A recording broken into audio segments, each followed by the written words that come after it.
মৃত্যুর ৩ মাস পরবর্তীতে এই মুহূর্তে আসলে সমাধির ৩ মাস পরবর্তীতে আজকে কিন্তু প্রশাসনের কোর্টের নির্দেশে প্রশাসনের উপস্থিতিতে এই মুহূর্তে এখানে কিন্তু তদন্ত অফিসার রয়েছেন এবং জকিগঞ্জ থানার ইওনো মাসুদুর রহমান রয়েছেন। ওনাদের নেতৃত্বে আসলে লাশটিকে পিঙ্কু রুহি দাসের এই লাশটি আজকে উত্তোলন করা হচ্ছে এবং ছোট ভাইয়ের বউ এই অতকান পর্যন্ত তার হাতগুলা কাটা হয়েছে।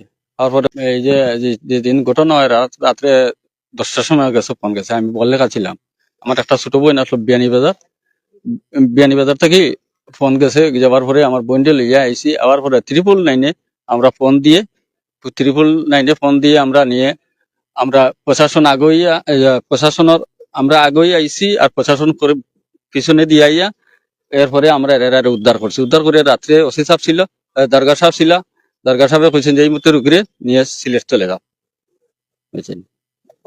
এর পরবর্তীতে এইটা পরের দিন আমরা সিলেট আমরা যে সময় বাড়ি ঢাকা থেকে আবার পরে 6,000 দেওয়া হয়েছে। 6,000 দেওয়ার পরে এর চিকিৎসা হয়েছে। চিকিৎসা হওয়ার পরে আমরা এখানে চিকিৎসা চলতেছে। এই সময় তার যে 1 নম্বর যে আসামি ধরা হয়েছে, এই আইয়া দেখছে আমার যে নাইকল গাছ আছে না, নাইকল গাছের কাছে আইয়া হুমকি হাঙ্কি দিয়ে এইটা তো আপনাদের ভিডিও দেওয়া হয়েছে, এইটা আপনাদের তদন্ত করুক, আপনি এইটা দেখুক।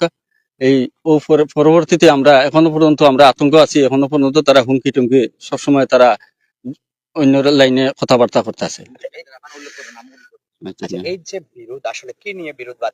এটা বিরোধ আর আমরা তো বলতে পারি না। হঠাৎ এই যে কিছু জায়গা জমি নিয়ে আমরা সমস্যা ছিল, আমরা তো কদিন আগে এটা মীমাংসা ছিল। মীমাংসা পরে তারা হঠাৎ করে এটা চক্রান্ত করিয়ে নিয়ে তারা আমরা বাড়ি করে নাই। আমার ছোট ভাইয়ের একটা খান গেছে খেটে, আর একটা আমারও আমরা সিলেট নিয়ে চিকিৎসা করাইছি, বুঝছেন। আর ওদের একটু মাথা খালি যে চিকিৎসার পরে আমরা হ্যাঁ বাড়িতে আনার পরে মারা গেছেন। মাথা 3 মাস 3 মাস না, হাসপাতাল তো নেই আনার কতদিন পরে? 2 মাস ওষুধ চলা পরে কিন্তু মারা গেছে। এবং তাদের পরিবারের একজনের কাছ থেকে আমরা একটু জানছিলাম। তো